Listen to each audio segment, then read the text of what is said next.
కర్కాటక రాశి వారికి ఆదాయం 2, వ్యయం 11, రాజపూజ్యం 4, అవమానం 7. ఈ రాశి వారికి గురుడు 31వ తారీఖు 5 నెల 2026 నుంచి మొదలయ్యి 24 1వ తారీఖు 2027 వరకు జన్మస్థానంలో ఉంటున్నాడు. శని ఈ యొక్క సంవత్సరం అంతా కూడా 9 భాగ్యస్థానాల్లో తిరుగుతూ ఉంటాడు. కాబట్టి ఈ రాశి వారికి కూడా సర్వత్రా జయప్రదంగా ఉన్నది. ఈ రాశివారు గురుడికి, రాహుకి, కేతువుకి జపము, దానము చేసుకుని మల్లికార్జున, భీమేశ్వర, కేదారేశ్వర క్షేత్రములు దర్శనం చేసుకుంటే, అలాగే విష్ణు సహస్రనామ స్తోత్ర పారాయణ చేసుకుంటే అన్ని రకములుగా బాగుంటుంది. అలాగే లలితా సహస్రం కూడా చదువుకుంటే మంచిదని చెప్తున్నారు. పిల్లవాష్టకము, గజేంద్ర మోక్షము ఇవి కూడా చదువుకుంటే మంచిదని చెప్తున్నారు. చదువుకుంటే వీరికి సర్వత్రా జయప్రదంగా ఉంటుంది. ఆంజనేయ స్వామికి, సుబ్రహ్మణ్య స్వామి వారికి పూజాది కార్యక్రమములు చేసుకుంటే మంచిది. ఈ రాశివారు శుభప్రదంగా ఉంటుంది. వీరు ఓం క్లీం బ్రహ్మణే జగాధరాయ నమః, జగాదధారాయ నమః అనేటువంటి నామాన్ని జపించుకోవచ్చు. వీరు పంచముఖి రుద్రాక్ష ధరిస్తే చాలా మంచిది అని చెప్తున్నారు. ఇది ఈ యొక్క రాశి వారికి అన్ని రకములుగా సమృద్ధిగా. తులారాశి అండి. తులారాశి చిత్తా నక్షత్రం 3, 4 పాదములు, స్వాతి నక్షత్రం 1, 2, 3, 4 పాదములు, విశాఖ నక్షత్రం 1, 2, 3 పాదములు అండి. వీరికి ఆదాయం 5, వ్యయం 14, రాజపూజ్యం 6, అవమానం 3. ఈ రాశి వారికి గురుడు 31వ తారీఖు 5 నెల 2026 వరకు మిథున రాశి యందు ఉండడం వల్ల సర్వత్రా కొన్ని ఇబ్బందులు ఉన్నప్పటికీ సర్వత్రా జయప్రదముగానే ఉంటుంది. అయితే ఈ రాశివారు రాహువునకు జపం చేసుకుని కనకదుర్గ, రాజరాజేశ్వరి, కామాక్షి, వైష్ణవి ఆలయాలు సందర్శించుకొని దుర్గాదేవిని ఎక్కువగా స్తోత్రం చేసుకుంటే సర్వత్రా జయప్రదంగా ఉంటుంది. వీరు తారక రామాయ నమః లేదా షణ్ముఖాయ నమః అనేటువంటి నామాన్ని జపిస్తే మంచిది. అలాగే వృశ్చిక రాశి అండి.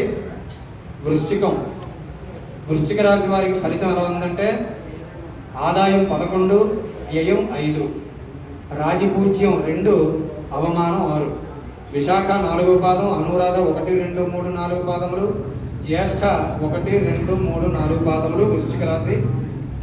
చెప్పాం కదండి, ఆదాయం 11, వ్యయం 5, రాజపూజ్యం 2, అవమానం 6. ఈ రాశి వారికి సర్వత్రా జయప్రదముగా ఉంది. 31వ తారీఖు 5వ నెల 2026 వరకు మిథున రాశి యందు, అనంతరము కర్కాటక రాశి యందు భాగ్యస్థానంలో ఉన్నాడు. 2, 3, 4 పాదములు, పూర్వాషాఢ 1, 2, 3, 4 పాదములు, ఉత్తరాషాఢ 1వ పాదం. వీరికి ఆదాయం 14, వ్యయం 11, రాజపూజ్యం 5, అవమానం 6. ధనుస్సు రాశి వారికి ఈ రాశివారు శనీశ్వరుడు ఈ సంవత్సరం అంతా 4వ స్థానంలో ఉండటం వల్ల అర్ధాష్టమ శని నడుస్తుంది. వీరికి అర్ధాష్టమ శని, అలాగే రాహు సంవత్సరం అంతా కూడా ఉండటం వలన కుంభరాశి యందు ప్రవేశించడం వలన వీరికి అర్ధాష్టమ శని ఉన్నప్పటికీ కూడా గురుబలం విశేషంగా ఉంటుంది. కాబట్టి ఈ యొక్క రాశివారు గురుడు, శనికి, కేతువుకి జపము, దానములు, అరుణాచలేశ్వరుడు, కాళహస్తి వెళ్ళి విశేషంగా కాళహస్తి దర్శనం చేసుకుంటే విశేషంగా ఉంటుంది. సుబ్రహ్మణ్య స్వామిని అలాగే బిల్వాష్టకం పారాయణ చేసుకుంటే చాలా మంచిదండి. బిల్వాష్టకం వీరు పారాయణ చేసుకుంటే ధనస్సు రాశి వారికి శుభప్రదంగా ఉంటుంది. అలాగే మకర రాశి కుంభరాశి యందు ప్రవేశించి విశేషంగా అన్ని రకములుగా కొన్ని ఇబ్బందులు ఉన్నప్పటికీ కొంత లాభసాటిగా ఉంటుందని చెప్తున్నారు. ఈ యొక్క రాశివారు రాహుకేతువులకి జపములు, దానములు, వారాహి అమ్మవారికి ఎక్కువగా ఆరాధన చేస్తే మంచిది. అలాగే లలితా సహస్రం దేవీ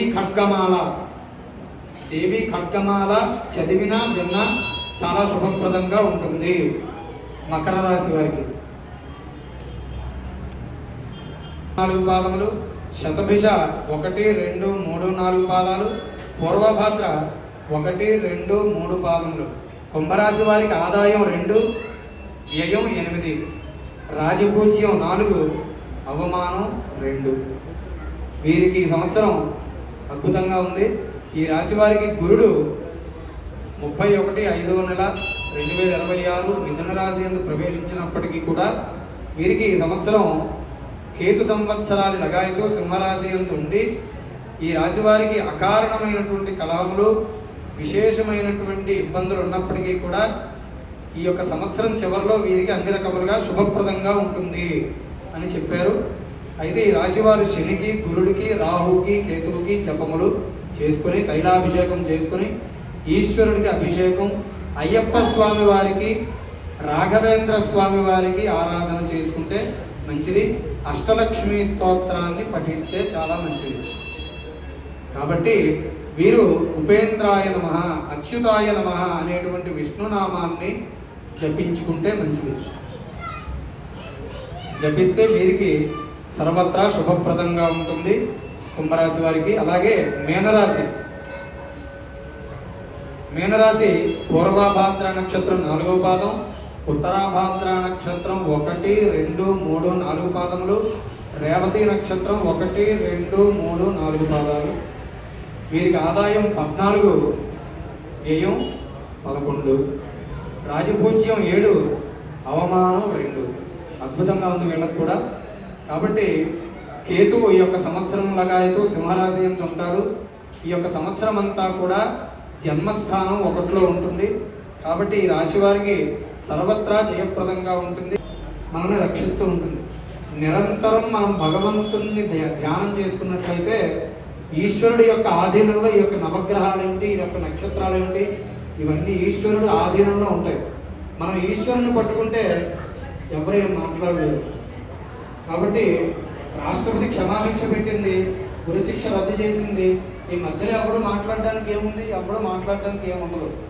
కాబట్టి ప్రధానంగా ఈశ్వరుడు మనం అనుగ్రహించేలా మనం మీ ఇష్టదైవం ఆంజనేయ స్వామి అవనియండి, నారాయణుడు అవనియండి, ఎవరైనా అవనియండి, ఆ దైవాన్ని ఎక్కువగా మనం పట్టుకున్నట్లయితే రూపాలు అనేక రకాలుగా ఉంటాయి. పదార్థం ఒకటే, మట్టి పదార్థం ఒకటే, గరిట్లు, చెంబులు, అలాగే ప్రమిదలు, రకరకాల పూజలు అన్నీ చేయొచ్చు.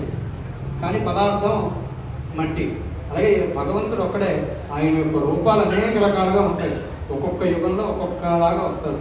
త్రేతాయాం రఘునందన, ద్వాపరే నారసింహశ్చ, కలో వెంకటనాయక, కృతో నారసింహభూతు. కలియుగం, త్రేతాయుగం, ద్వాపరయుగం, కృతయుగం. ఈ యొక్క యుగాల్లో, యుగాల్లో మనకి ఆ యొక్క పరమేశ్వరుడే అనేక రూపాల్లో వచ్చాడు. కాబట్టి ఆయన యొక్క అనుగ్రహం మనకి ఎల్లవేళలా ఉండాలంటే 24 గంటల్లో మనకి కనీసం ఒక 10 నిమిషాలు మనం భగవంతుడికి కేటాయిస్తే మిగతా సమయం భగవంతుడు మనతో కేటాయిస్తాడు. ఆయన మనతో ఉండాలి, మనం ఆయనతో ఉంటే మనం ఆయనతో ఉండాలి. పత్రం పుష్పం ఫలంతోయం యోమే భక్త్యా ప్రయచ్చతి. పత్రమైనను, పుష్పమైనను, ఫలమైనను, ఉదకమైనను, ఇవేదైతే భగవంతుడికి మనం భక్తిగా సమర్పిస్తామో అప్పుడు ఆయన సృష్టించినవి ఇవన్నీ. మనం ఆయనకి ఇచ్చేది ఏమి ఉండదు, మన భక్తి మాత్రమే ఇవ్వగలం. కాబట్టి ధర్మ మార్గంలో భక్తులందరూ ధర్మ మార్గంలో అందరూ నడుచుకొని ఆ పరమేశ్వరుడి యొక్క అనుగ్రహం పొంది అందరూ కూడా ఆయురారోగ్య భోగ భాగ్యములతో ఉండాలని మనసా వాచా కర్మణ ఆ భగవంతుణ్ణి ప్రార్థన చేస్తూ హర హర మహాదేవ, హర హర మహాదేవ, హర హర మహాదేవ. ఓం నమః శివాయ, ఓం నమః శివాయ, ఓం నమః శివాయ.